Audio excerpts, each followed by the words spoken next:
Halo semuanya, balik lagi. Kali ini aku akan bahas kalau misalnya kita beli dan hold saham Bird selama 10 tahun, kemudian ya, untungnya berapa. Jadi kita kalkulasi saja ya dengan data-data yang aku kumpulkan. Oke, langsung aja. Nah, jadi keuntungan saham didapatkan dari dua hal antara lain, kenaikan harga saham dan dividen. Oke, nah ini dia sejarah dividennya saham BIRD atau Bird atau Bluebird ya. Ini bagi dividen dari tahun 2015, jadi sudah 9 tahun saham Bird ini bagi dividen kecuali di tahun-tahun pandemi ya. Ini tahun pandemi 2020, nol bagi dividennya karena mobilitas tiba-tiba jadi hilang. Dan di tahun 2021 ada pemulihan pembagian dividen sebesar Rp36 per lembar. Nah, ini tahunnya, ini dividennya ya. Ini dividennya rupiah per lembar. Jadi tahun 2015 Rp42,83 per lembar. Nah, kalau yield ini maksudnya adalah persentase keuntungan yang akan didapatkan. Ibaratnya kalau kita mau pakai analogi yang lain yaitu bunga deposito per tahun. Nah, di saham Bird ini kalau misalnya kita beli harga sahamnya di 1920 nih. 1920 itu maksudnya kita beli harga sahamnya di angka 1920. Kalau kita beli saham harganya di 1920 mendapatkan dividen sebesar 42, maka keuntungannya itu 2,23% per tahun gitu ya. Karena bagi dividen itu kalau saham Bird itu per tahun ya, 1 tahun sekali maksudnya. Dari tahun 2015 sampai 2023 dividennya naik turun ya, sempat 42, 66, 61, ini turun lagi 51, naik lagi 73 di tahun 2019. Lalu kena hajar pandemi, tidak bagi dividen karena Bluebird mengalami kerugian. 2021 mulai pulih dan bagi dividen lagi, dividennya mulai meningkat ya dari tahun ke tahun, 36 naik ke 60, naik ke 72. 2024 kemungkinan besar naik lagi kalau laba bersihnya naik gitu. Jadi kenaikan nilai dividen itu tergantung dari nilai laba bersih ya kawan-kawan ya. Nah, jadi nilai ini ya Rp72 per lembar dibandingkan dengan harga saham Rp1.920 per lembar, dapat nilai dividen yieldnya itu atau bunga depositonya itu sekitar 3,75% per tahun. Jadi kalau kita jumlahkan rata-rata dividen yield per tahunnya itu kisarannya 3% ya. Kalau kita bukan jumlahkan, kita lihat rata-ratanya lah ya. Kita jumlahkan terus bagi 8 ya, kira-kira dapatnya 3% per tahun dari sejarah dividen saham Bird atau Bluebird. Ya, asumsi Bluebird memberikan dividen yield yang sama selama 10 tahun ke depan aja, dari tahun 2024 sampai 2033. Jadi kita asumsikan atau kita simulasi ya, kita mau investasi di Bluebird dengan modal 50 juta dan kita akan hold sampai tahun 2033 atau selama 10 tahun ke depan. Dan yield per tahunnya itu dapatnya 3%. Maka dengan modal 50 juta dikali 3%, dapatnya per tahunnya itu dividennya ya, dividen per tahunnya dapatnya 1,5 juta. Dan karena kita simpannya selama 10 tahun, dapatnya totalnya 15 juta rupiah dari dividen ya, nah, selama 10 tahun. Kalau misalnya hold 20 tahun ya tinggal dikali 20 aja. Jadi 1,5 ini dikali 20, jadi 30 juta lah gitu ya. Jadi ini kira-kira gambaran dividen yang akan didapatkan. Kalau misalnya dividennya itu nggak pernah naik atau nggak pernah turun atau rata-rata, kalau misalnya naik turun rata-ratanya dapatnya 3% gitu ya. Bagaimana kalau misalnya setelah pandemi selesai ternyata dividennya naik terus setiap tahun? Nah ini mungkin ini jadi nggak berlaku nih 3% per tahun. Jadi hitungan dividen yieldnya jadinya naik setiap tahun. Jadi hitung lagi satu-satu. Kayak seperti ini kan 1,87, ditulis nilai sekiannya berapa, 3,12, sekian dividennya berapa, 3,75 berapa. Nanti misalnya jadi 4%. 4% berapa rupiah, terus naik lagi 5%, 5%, naik lagi berapa rupiah. Tahun berikutnya di 7%, jadi 7% itu berapa rupiah gitu. Jadi ini 3% per tahun ini karena kita lihat historicalnya kurang lebih 3%.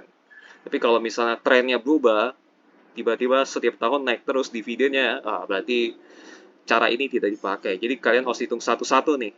1,8% berapa, 3,7% berapa rupiah. Gitu ya. Ini dengan kondisi yieldnya stagnan atau tidak bertumbuh bird-nya ya, bluebird-nya. Oke, harga saham yang ditentukan oleh naik turunnya ekuitas. Jadi kita sekarang mulai masuk menentukan keuntungan harga naik saham ya. Jadi harga saham itu sebenarnya itu ditentukan oleh naik turunnya ekuitas. Nah, dan naik turunnya ekuitas itu ditentukan oleh nilai laba atau rugi bersih dan dividen. Oke, kita lihat contoh aja ya.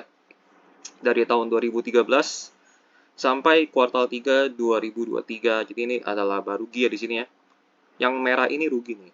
Jadi di kena pandemi 2020, jadi mereka rugi 163 miliar. Nah, ini laba bersihnya mereka naik-naik. Lalu di 2016 mereka turun lagi. Ini karena serangan dari kendaraan online ya. Turun lagi di 2017 427. Lalu mereka mulai bekerja sama dengan aplikasi online atau ojek online dan omset mereka bertumbuh, laba bersih mereka bertumbuh lagi 460, namun sayang sekali di 2019 turun lagi menjadi 315. Nah, ini naik turun nih. Nah, kita stop sampai 2019 dulu. Karena Bluebird menghasilkan laba bersih, maka dari itu ekuitas mereka terus bertambah, ya kan? 1,2, 3,6, 4,3, 4,6, 4,9, 5,2, 5,4. Naik terus setiap tahun. Nah, baru kena pandemi mengalami kerugian, ekuitasnya turun.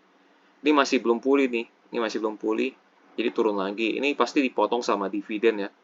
Dipotong oleh dividen, akhirnya ekuitasnya berkurang. Jadi setiap perusahaan membagikan dividen, ekuitas perusahaan itu berkurang. Lalu di sini sudah mulai konsisten pulih ya, ada laba bersih sebesar 364 miliar, akhirnya naik lagi.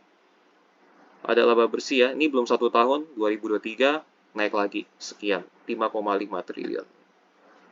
Apakah kenaikan ekuitas itu mempengaruhi harga saham naik? Belum tentu. Itu tergantung dari valuasinya. Valuasinya itu menggunakan metode, kita lihat metode ini, PE ratio sama PVB. Nggak dijelaskan di video ini, kalian cek aja di videoku yang lain atau video orang lain mengenai valuasi PVB atau PE ratio. Dua hal itu menentukan harga saham itu bisa naik atau turun. Kalau misalnya valuasinya murah, harga sahamnya bisa naik. Tapi kalau misalnya valuasinya kemahalan, meskipun ekuitasnya naik, harga saham tetap drop. Akan drop ke valuasi yang kira-kira harganya sudah wajar lah gitu. Meskipun ini naik kan, tapi kalau misalnya menurut pasar valuasinya masih kemahalan, ya akan turun terus. Tapi kalau beda cerita kalau misalnya beli di valuasinya murah, ekuitasnya naik terus, harga saham pasti akan naik terus. Ini tergantung dari valuasi ya. Oke. Ini penjelasan tentang ekuitas ya. Jadi laba bersih mempengaruhi ekuitas. Dan ekuitas bisa mempengaruhi harga saham juga naik turun. Gitu. Tapi itu tergantung dari faktor kedua yaitu valuasinya. Nah, ini kita next ke slide berikutnya. Dari nilai ekuitas kita bisa menentukan harga saham yang sebenarnya dengan rumus. Jadi kan saham itu ada dua nilai ya. Yang satu harga di pasar yang kita lihat di ticker di aplikasi trading ya. Nah, itu harga pasar namanya. Yang kedua adalah harga dari nilai perusahaan.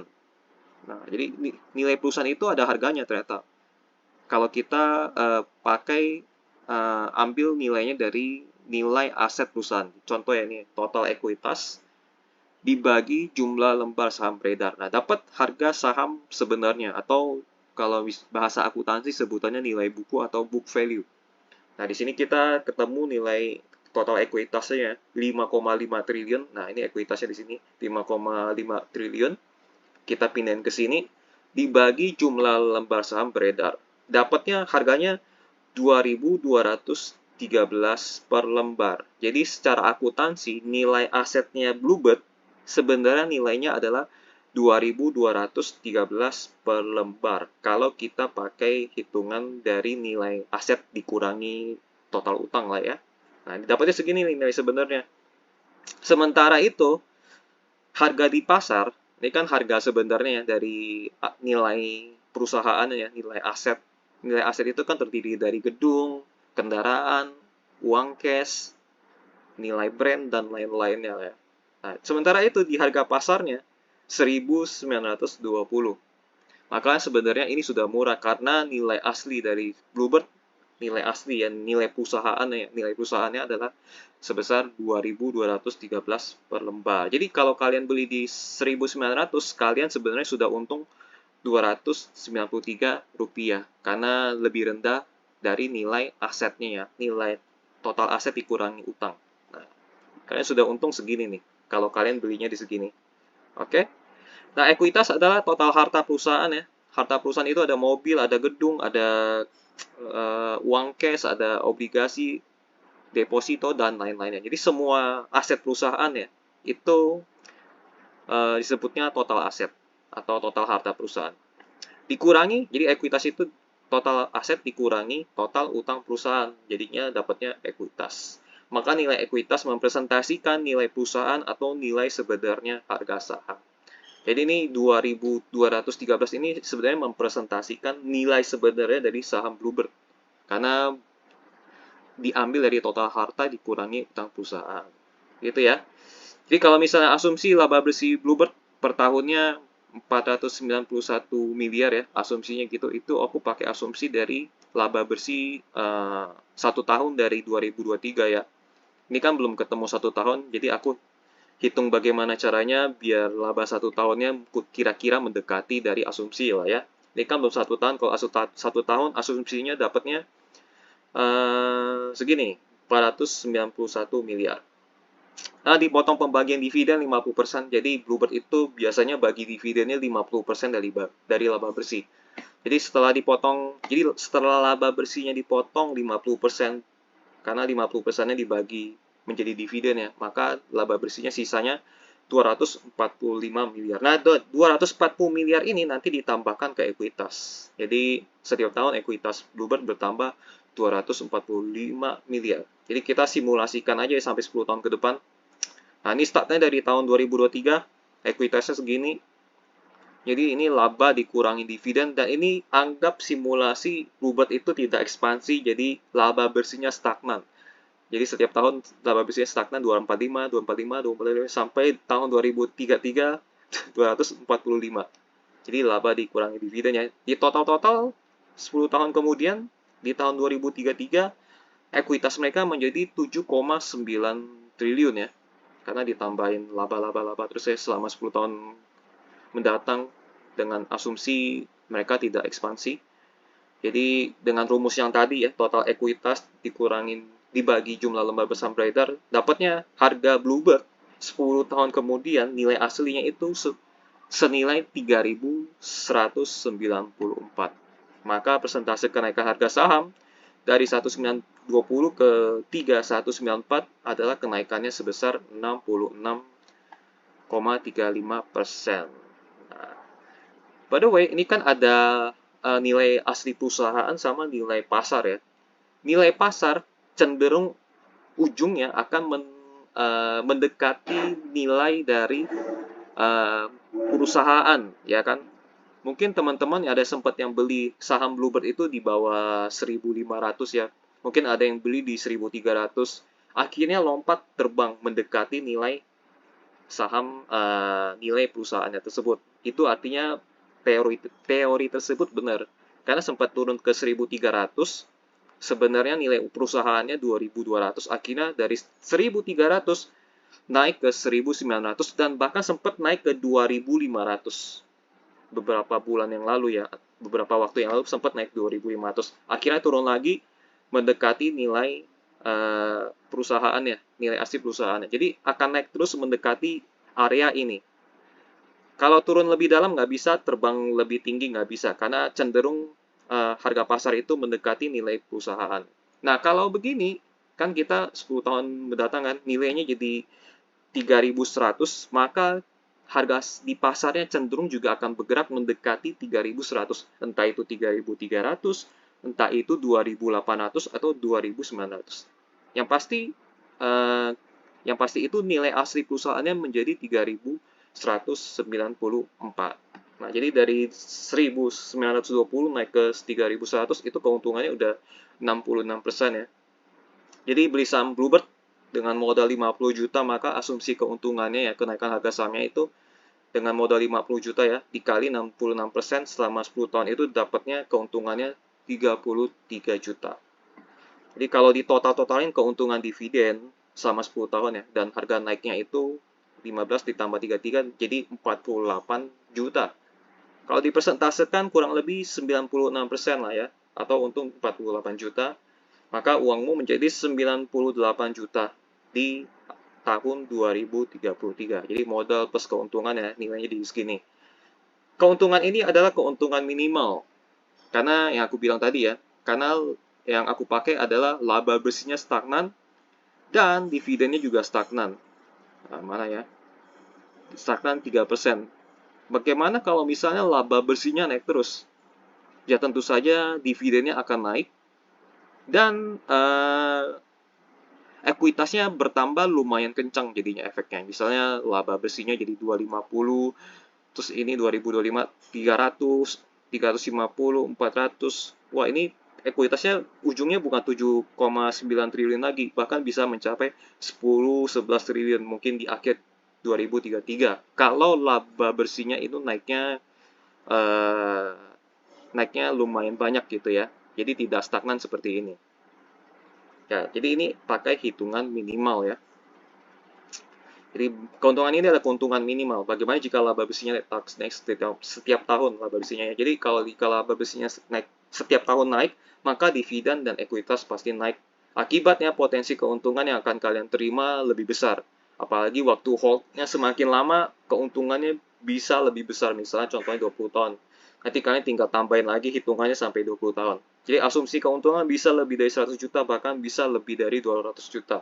Kalau kalian nanti hitung sendiri, gitu ya. Oke, nextnya agar laba bersih dari Bluebird bisa meningkat bagaimana? Jadi maka perusahaan itu wajib ekspansi bisnis setiap tahun. Jadi kalau misalnya laba bersih dari Bluebird mau naik setiap tahunnya ya mereka harus wajib ekspansi setiap tahunnya gitu.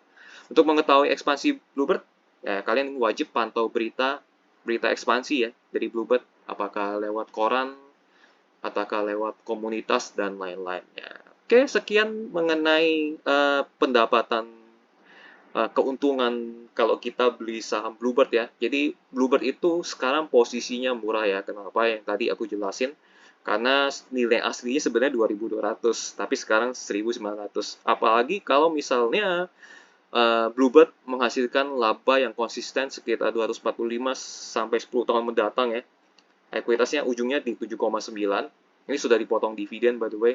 Jadi kalian dapat dua keuntungan dan nilai uang kalian yang modalnya 50 juta akan kira-kira menjadi seperti ini.